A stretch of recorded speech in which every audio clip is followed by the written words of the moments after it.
Welcome to the Master Your Millions podcast, the show all about your financial potential and leaving a legacy for future generations. Here are your hosts, Jason and Scott Henderson.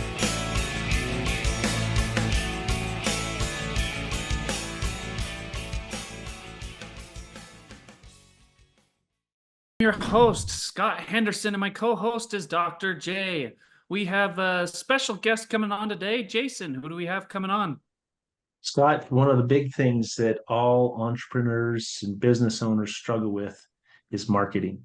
I heard our guest on another podcast that I listen to quite frequently. I was very impressed by what he does. And he is all about a brand. He's all about getting it out there in front of people and helping business owner optimize for cash flow, not necessarily a big exit. And in that spirit of really living and doing what he's teaching, we're only going to introduce him as Marketing Max. That's what he's known online. He's known around the world that way. This is Marketing Max. Welcome to the podcast, Max. Thanks for having me on, gentlemen. That's a very gracious and overly kind introduction. So tell us a little bit about your background. Fairly young guy, where'd you grow up? A little bit about college and then you went to college. Just what got you into marketing? Yeah, well, I grew up in Southern California, and I'm the son of two different entrepreneurs. Both my parents are entrepreneurs, so from a very young age, I was groomed to be an entrepreneur and think that bosses are evil, and you got to kind of fend for yourself and make your own money out there. In fact, I'm like, I guess technically third generation American. My grandfather came over, maybe second generation American. My grandfather came over to the States with pennies in his pocket and kind of worked his way up the American dream as an entrepreneur. So I started my first company when I was 16 years old and ended up selling that business, funny enough, like in high school, wildly enough. So I had like my first tiny little, 5-figure exit when I was in high school. And when it came to college, you asked about college.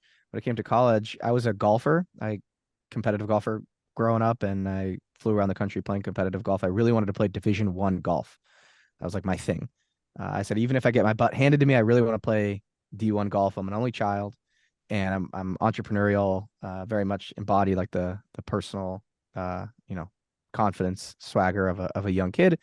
And there's a school in New York that had an entrepreneurship degree, one of only 3 schools in the entire country that had an entrepreneurship degree.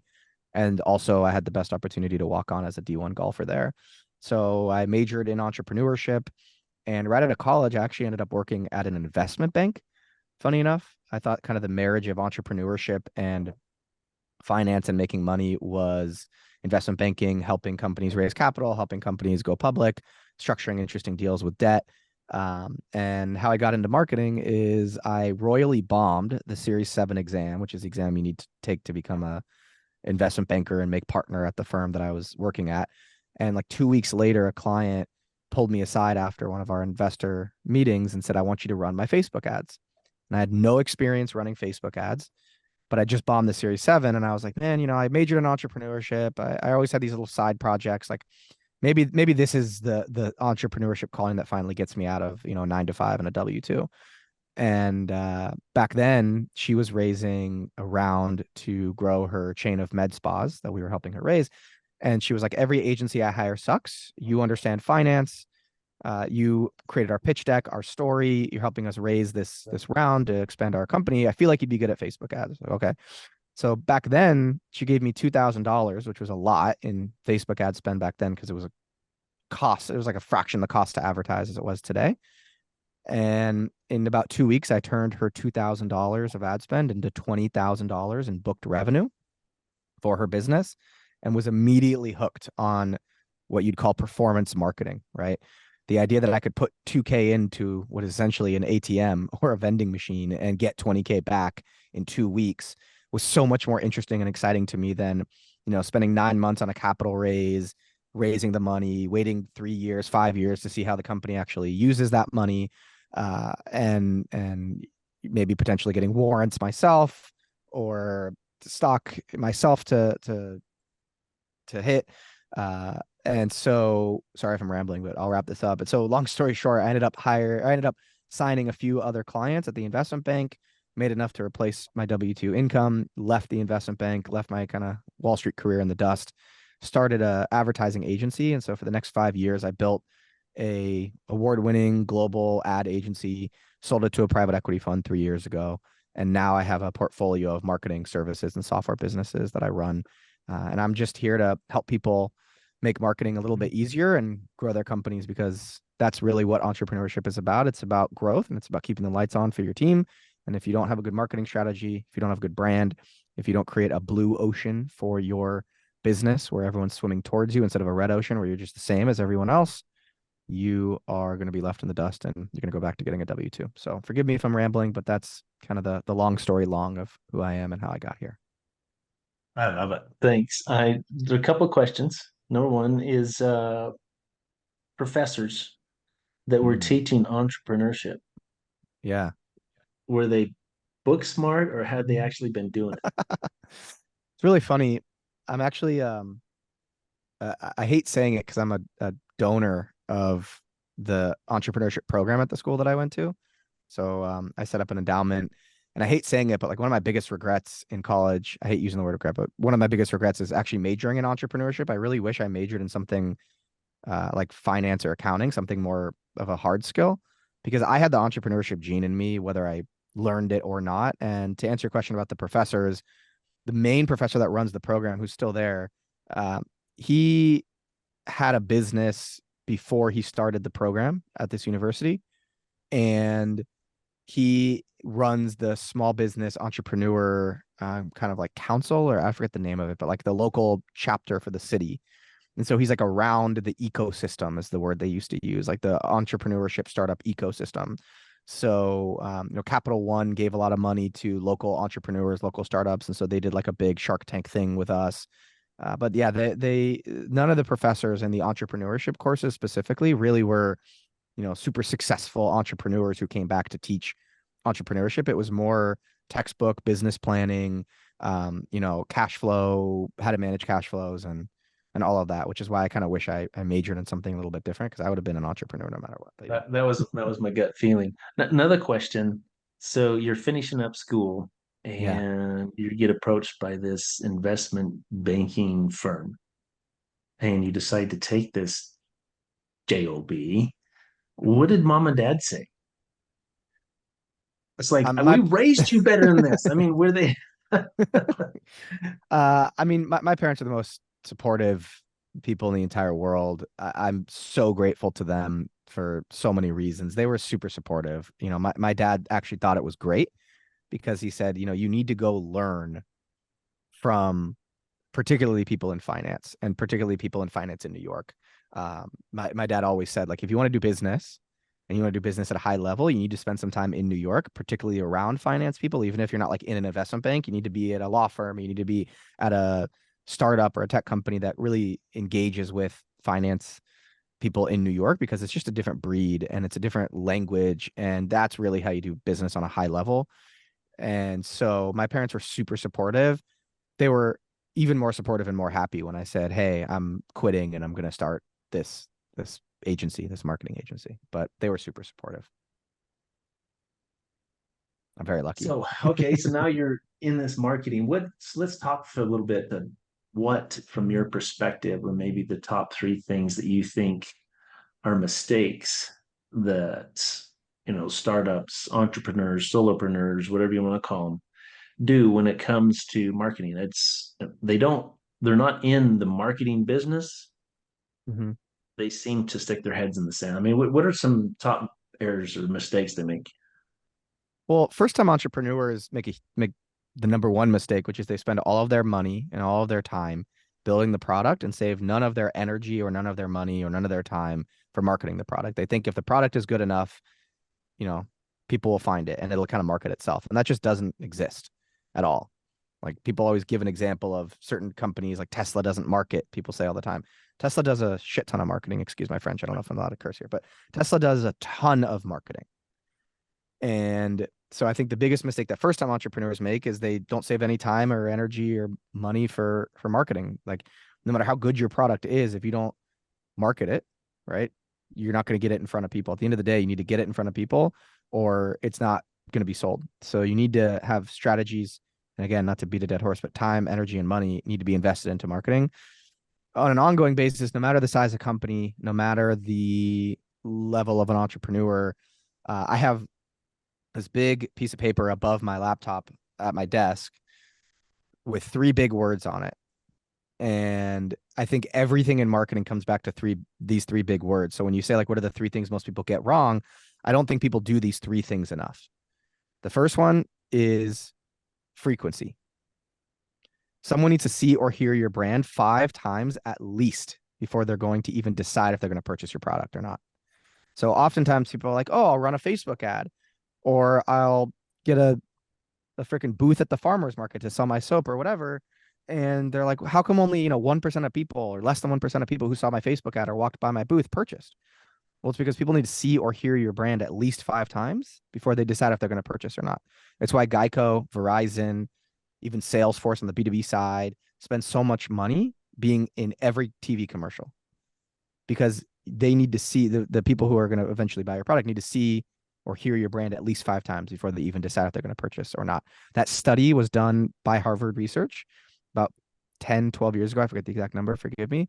But now they say that number is closer to 15, because now with Instagram and with all the things we see on our phones all day and the 40 million emails we get, our brain is even more cluttered. And so sometimes people say, that number needs to be closer to 15. So number 1 is frequency, right? You got to just get in front of people multiple times. You got to feel like, or you want your customers to feel like, that you're everywhere. Man, I'm seeing these guys everywhere. I saw them on Instagram with an influencer posting about them. I saw them on a Facebook ad. I saw a billboard. And there are ways to do this without having a big budget, right? Newsletters, podcasts, social content. So that's the first thing, frequency. I don't think people really understand that, like, it takes time and people really need to see your brand a bunch of times. The second thing is outcomes. All right. Everyone speaks in what your product is. They don't speak in the outcome of what your product or service will do for them. So let's take this podcast for an example, right? If you were running an ad for this podcast and you say, we have XYZ guests on and we talk about XYZ, you're going to get significantly less people to listen than if you say, if you spend 30 minutes with us every week or every day or every month or however often, right, this show's produced, if you spend 30 minutes with us every week, you will be 30 minutes closer to becoming a millionaire, or you will get 1 step ahead in your goal to accomplish XYZ. Always speak in the outcome of your product or service. And the third thing is social proof, right? We are humans, and therefore we are actually pack animals, not nearly as much as like dogs and wolves and like pack animals. But social proof is the third thing for a reason. It's the kicker, right? Fear of missing out on one side of the spectrum of social proof, or proving that you can actually do something, right? So if you say, join 50,000 people listening to this podcast, or join 30,000 people listening to this podcast who spend 30 minutes with us every week, who are getting 1 step closer to becoming a millionaire, right? And you show that ad to people 4 or 5 times, it's going to plant in their brain where they're like, I'm looking for a new podcast. Yeah, there's 50,000 people that listen to this podcast. The outcome of listening to it is I'm going to be 1 step closer to being a millionaire or a billionaire or whatever, right? Or I'm going to be 1 step closer to being a good marketer. If you listen to my podcast, which I don't really record anymore, but yeah, when you speak to the outcomes, that's everything. And so I have this sheet, and I have really terrible handwriting, but I wrote it down, and I put like a piece of like duct tape right above my laptop. And every single tweet that I write, every single email that I send, every single tagline that I create for clients, I'm always thinking, how can I leverage these 3 things more? Everything in marketing comes back to frequency, outcomes, and social proof. Period. End of story. So what about these people who are in their startup phase, maybe 0 to 100 grand or just a little bit beyond? Mm-hmm. You said something at the beginning of the show that you got hooked on performance-based marketing. Mm-hmm. And you have a lot of people out there who have tried it multiple times and don't see any difference in the performance. They track all the metrics, they spend time and money into it. What would be your advice to some of them? So performance marketing is more of a who can last the longest game than it is anything else. At the end of the day, when it comes to performance marketing, meaning Facebook ads, Google ads, any sort of, to your point, digital marketing where you can track the ROI. You can track, okay, someone saw this ad that I spent $100 on yesterday and they filled out the form to get in touch and booked a call with our salesperson. Or we spent $100 and they purchased this belt off of our e-commerce site or whatever, right? At the end of the day, performance marketing is all about who can last the longest, because performance marketing is all about finding the right ad shown to the right people at the right time. And sometimes you get really lucky. And sometimes in the first month, in the first 3 months, you're able to kind of line up the stars perfectly to find the right ad shown to the right person at the right time, right? But oftentimes, people will spend very little money, $500, $2,000 on an ad. They'll run it for 3 weeks and they'll say it doesn't work. Well, again, let's go back to the 3 things I mentioned before. Number one, frequency. How many times did your target audience see an ad from you? Once, twice in those 3 weeks, right? No one's going to purchase, right? You haven't educated them on why they need to purchase or why they need to fill out the form. They haven't seen you at least 5 times, right? Outcomes. Did your copy, did your creative speak to the outcome of buying your product or service? Or did you just say, we help companies with Facebook ads if you're a Facebook ad agency, or we help people become a millionaire if you're a millionaire coach, right? Did you say what it is, or did you say the outcome of working with it or buying it, right? And then 3, did you use social proof? Did you say, here's the outcome of buying our product or service, and how can you know that that's real? Because we've done it for 50,000 other people, or even 3 other people, right? Using case studies, using examples. So it's a stomach game of who can last the longest to find those stars that align. And I think oftentimes a lot of people in the startup phase, like I said, they spend $500, they spend $2,000, they try it for 3 weeks, they try it for 2 months, but they don't have a good ad. They drop people off on a terrible landing page that doesn't speak in outcomes, that is way too cluttered, right? A lot of things have to go right to get performance advertising or performance marketing to work well. I think back in 2016 with that very first client where I spent $2K and turned it into 20, back then the CPMs were $2 or $3. CPMs are cost per 1,000 impressions, right? So if you wanted to get in front of 1,000 people scrolling through Facebook or Instagram, right, it would cost $3. Now on average, that's upwards of 20. So there's a lot less room for error because you're spending a lot more money to reach 1,000 people. Sometimes that number could be as high as $40 or $50, depending on how targeted that audience is, right? If it's a target audience that a bunch of people are trying to go after and there's not a lot of them, supply and demand, you could be spending $50 or upwards of $100 even to get in front of your target audience on Facebook, right? You're 1,000 per 1,000, right? People. But yeah, I think, a lot of people, they just think that they can throw money into Facebook ads. And after 3 weeks, they're putting 2K in and making 20K come out of it. It's just not how it works anymore. It's a big reason why I sold my agency, to be honest, because we primarily worked with startups. And for the first 3 or so years of my agency, we averaged a 4x return on ad spend. Meaning if you came to us and you gave us 10K, our average was we would be able to turn that into $40,000 in revenue, no matter your product or service, whether you were a software business, an e-commerce business, a consulting business.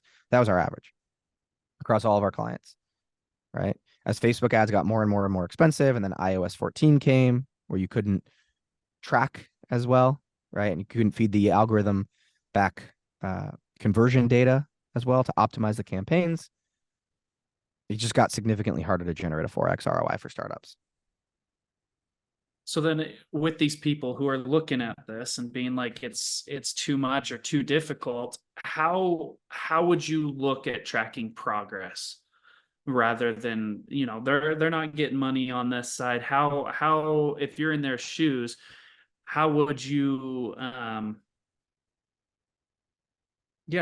essentially see the progress to give yourself the motivation to continue? Specifically with Facebook ads or just in marketing in general? Just in marketing in general. Yeah, I think a lot of companies don't have a kind of central dashboard or a central Google sheet of all of their marketing metrics, right? What every company needs, especially in a startup phase, is a simple Google sheet that says, here's total how much we're spending on marketing every month. Here's how many new customers we got in front of. And you could simply look at, your impression count from your LinkedIn posts, your tweets, how many emails you sent, right? How many total eyeballs did we get in front of? How many website visits did we get? And then how many conversions did we get? And if you track that, right, in columns for every month, you can kind of see month over month, okay, when we get in front of more people, we get more conversions. Or we got in front of more people, but that month we only got in front of more people because we started on Twitter and we didn't get any more conversions. So maybe our audience isn't on Twitter. I think it's really important, as Jason said earlier, to track the metrics and really pay attention to the performance that's going month over month. And it's not just performance from a Facebook or Google ad perspective or Twitter ad perspective or any sort of ad platform perspective. It's also from a time ROI, right? Get on Clockify, free time tracking tool. Track how many hours you're spending growing the business, marketing the business, writing LinkedIn posts, sending cold emails, going to networking events. Track how many hours you spend and see if I spend more hours going to networking events, does that get us more purchases? If I spend more hours writing LinkedIn posts, does that get us more purchases? So just having one single source of truth, it just changes the game over time. And I think that's another really big part of marketing in general, like across the board. Everyone thinks that, you can grow your business in a month, in 2 months, in 3 months. My mom, who's an entrepreneur, told me from a very young age, it takes 3 years to grow a business and to really get a business to a point where it feels like a real business, right? Not just like you have a few customers. It takes time. And so, if you keep that Google Sheet tracker open, you have those columns, right, listed out, you can look back every quarter, every 3 months, every 6 months, every 9 months, and you can start to get a good picture of what's working and what's not working. It doesn't have to just be on ads.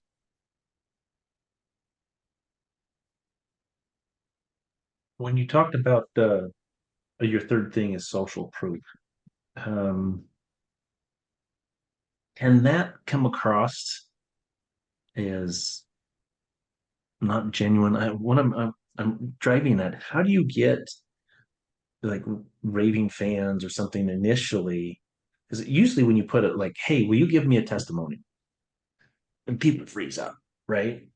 And sometimes is it okay to put it out there, say, because like Scott does a good job of it. He would in his industry, occasionally he'll post on Facebook, look, I had a client, they were looking for X number of dollars to get into their dream home or their first home, and I was able to help them to get a loan. Way to go, Yeah. congratulations. That stuff works, or is I it mean, that stuff is need to magic. be more organic? That's literally Harry Potter magic. The more the more success stories in that case that you can share, the better. I would send every single person on your email list a weekly success story of the week. I helped this person get into this home. They didn't think they could do it. Here's the challenge that they were facing. Here's how I helped them overcome it. The next week, same thing. Follow the same format. Here's the challenge they had. Here's how I helped them overcome it in a creative way. And then when those people who are reading it have the challenge, they're like, oh, man, yes, Scott helped like 15 people do this. He helps people do this all the time. I'm going to go to Scott because I've seen every week for 15 weeks, he's emailed me a different success story. It's way more genuine than making some crazy bold claim. It's way more genuine than I'll beat your price, like all those car commercials or all those dealerships, like best price guaranteed.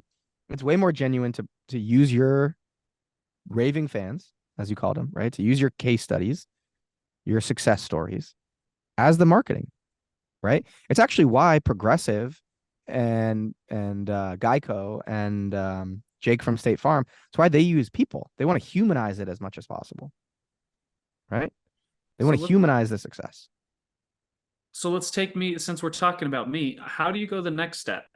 Because that's something that I've been doing for a long time. Every single time I make a post, I'll get anywhere between 1 and 5 clients just from that one post a week. And so that's the question is like, I would want to go bigger. So then how do you do that? Because then it becomes an audience issue because there's only so many people that I am able to get in front of, right? When you say post, do you mean Instagram? Across all social media channels, yeah. Where do those clients come from, though, specifically? Are they like the Mostly 5 to 10 that you get Facebook. every time? Facebook. Okay. And Yeah, in I would. particular a group, right? I mean, we have a group, Facebook group, that's like 9,000 people in the group. That's where most of the time it's posted. I would try to get as many people in that group as possible. It's a numbers game, right? If every time you post a success story, you get 5 to 10 new clients, out of 9,000, you know, how often do you post? Once a week on average? Once a Yep. month? About once a week. Once a week. All right. So you're getting no public math, but you're getting 25 to 50 new clients a month from that group out of 9,000. If you spent, and you know, if you just literally do the math, we could do the math now on the podcast if you want live. But if you literally do the math and you're like, okay, what's the average LTV of each one of those clients? How much money does each one of them make you? Right. And then you figure out your conversion rate of those 25 to 50 leads. So you know that your Facebook group is printing out, let's just say $100,000 in revenue a month, total lifetime value. I'm just making that number up completely. I don't really know too much about your business. Just totally making the number up. Let's say it's 100K, right? You get 50 leads a month from your Facebook group. You close 5 of them, and each client is worth 25K or 20K, right? So you make 100K a month from your Facebook group. Would you go and spend $10,000 a month to grow that Facebook group if you know every month you're turning that into 100K in lifetime revenue? Would you go spend 5K or 10K a month to grow that group? Of course you would. Certainly. Of course you would. So again, it goes back to that tracker thing, right? Just getting a sense of the numbers and the data, right? So like I said earlier, you have how many hours you spent on your LinkedIn posts, how many hours you spent on your Facebook post, but then you can track every single month. Like if I were you, I don't know if you guys have this, but if I were you, the first thing I would do after we hang up on this podcast is I'd fire up Google Sheets or I'd fire up Excel. And I would look at every single month, how many members you had in the group, how many posts you made, how many calls you booked from that or inbound interest you got from that as leads, how many of those you closed, and what the average LTV would be for those closes. And if you track that month over month, you can see, okay, in months where we grew 300 people, 500 people, 5,000 people, whatever in the group, you know, our revenue increased X. The other advantage of it is maybe there's no correlation between growing the list and revenue increasing or lead increasing. That's fine.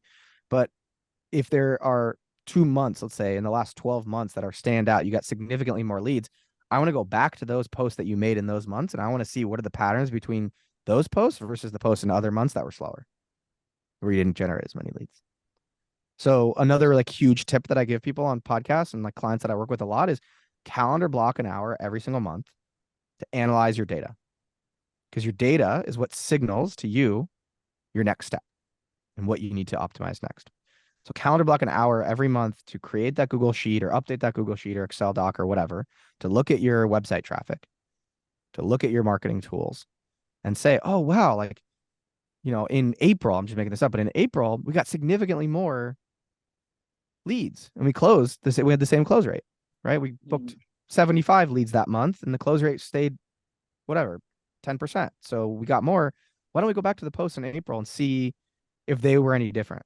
Maybe the success stories you talked about were, you know, for deals that you had that were smaller. So maybe you need to highlight smaller deals more, smaller success stories. Maybe they were for women and they attracted more women clients and they had a higher close rate. So now we need to talk about case studies from women. You know, maybe you posted them on Tuesdays and your audience, for whatever reason, you know, doesn't really check Facebook on Fridays. And the other month you checked it on Fridays, like drilling down to find those data points and those nuggets. Like I said, calendar blocked in an hour every month, man, game changing for every business. Is that helpful? Let's go back you to guys.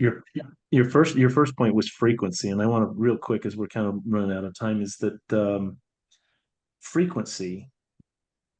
What does that mean?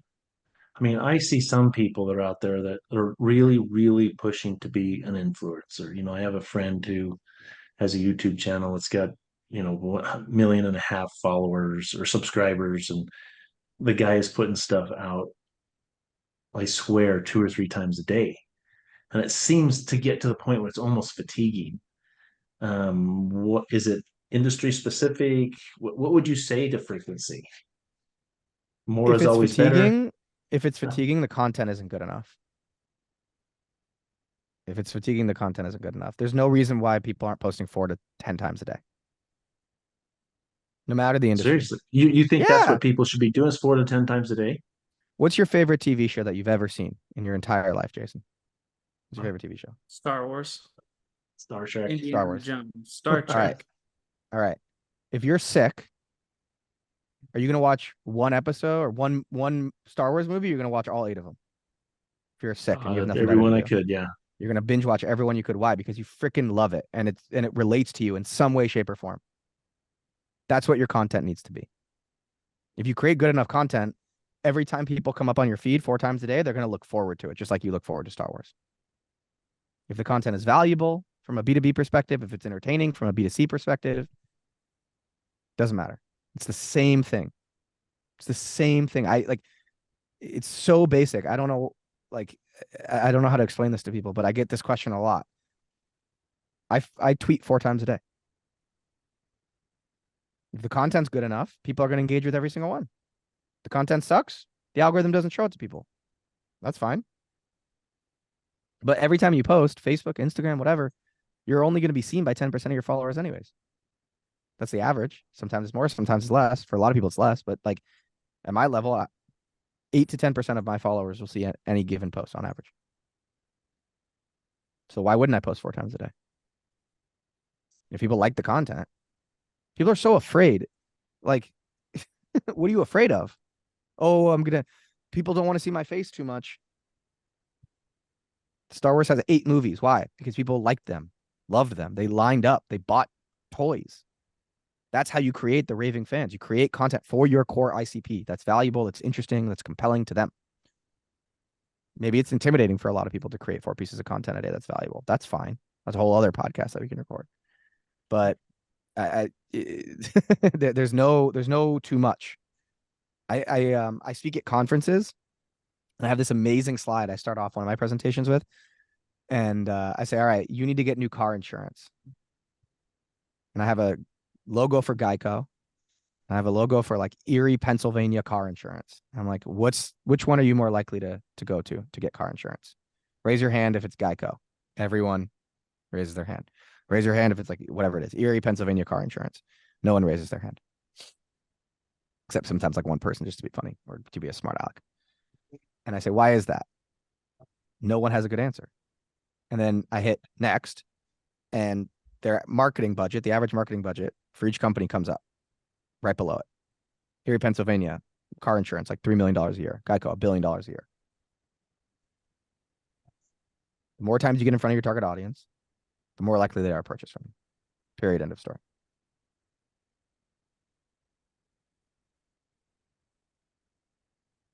It's almost like there doesn't need to be anything more said. That was so well wrapped up. I will say, to hammer this home, because I've given that kind of TED talk, if you will, one too many times. Or maybe not even one too many. If I give it for the rest of my life, that's fine. Because if one person listens to this and starts posting more and trying to figure out more frequency, then I've done my job, right?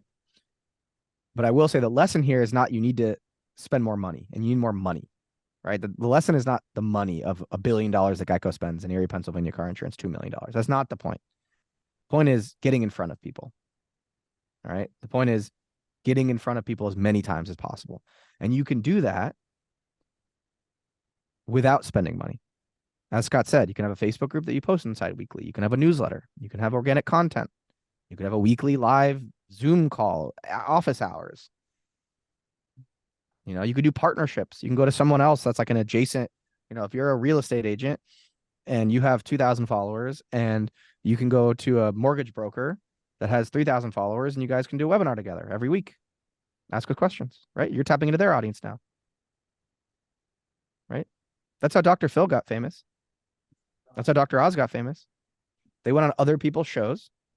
They were really good. They borrowed that person's audience. They were so good that they stole some of that audience for themselves. You can do the same thing.